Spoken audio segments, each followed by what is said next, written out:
Donc, il faut qu'on fasse attention de tenir compte de la géostratégie et de la géopolitique internationale.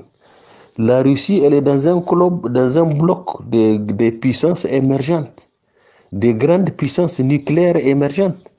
Vous avez la Chine qui est avec la Russie, qui fait 1,5 milliard d'habitants. Vous avez l'Inde qui fait 1,3 milliard d'habitants qui est avec la Russie. Vous avez le Pakistan qui fait près de 200 à 500 millions comme ça d'habitants. Vous avez la Turquie qui fait dans les 300 millions d'habitants. Et ici en Afrique, quand vous regardez à l'Algérie, qui est un allié inconditionnel de la Russie, vous avez l'Afrique du Sud. J'en passe, il y en a beaucoup de pays émergents qui sont avec eux dans ce groupe. C'est un groupe qui militent pour un nouvel ordre économique international. Ils sont en train de se battre pour que le monde soit multilatéral. Ils veulent rompre avec l'unilatéralisme imposé par les États-Unis. Les États-Unis veulent imposer leurs lois, leur seul dans le monde. C'est ça en réalité les enjeux. Nous devrons comprendre ces enjeux et regarder vers où il faut se mettre. Soit on est non aligné ou bien on s'aligne sur un bloc qui défend nos intérêts. C'est ça la géopolitique. Mais suivre les Français, vous avez vu en Ukraine, les Européens ont encouragé et ont soutenu le président ukrainien à défier la Russie. Aujourd'hui, il est dans des problèmes. Ils ne font que lui envoyer des armes et il ne peut pas les défendre.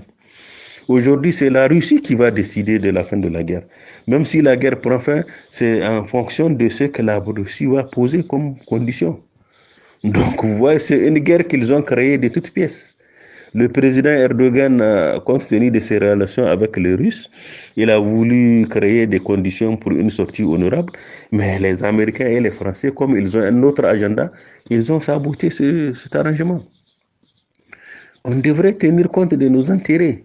Ces gens-là, ils ont allumé la guerre en Europe de l'Est, croyant qu'ils peuvent tirer profit. Eux, les Américains croient que la guerre va finir vite et l'Ukraine sera détruite. Ils vont reconstituer l'Ukraine et l'Europe sera affaiblie. Donc l'Europe sera dépendante d'eux, la Russie sera affaiblie. Donc tous les calculs sont faussés. Et nous, en tant que Niger, pays pauvre, on doit faire attention. On doit faire attention.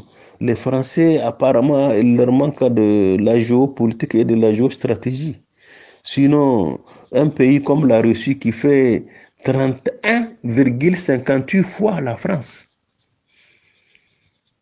31,58 fois la superficie de la France, c'est ça la Russie. C'est presque un continent.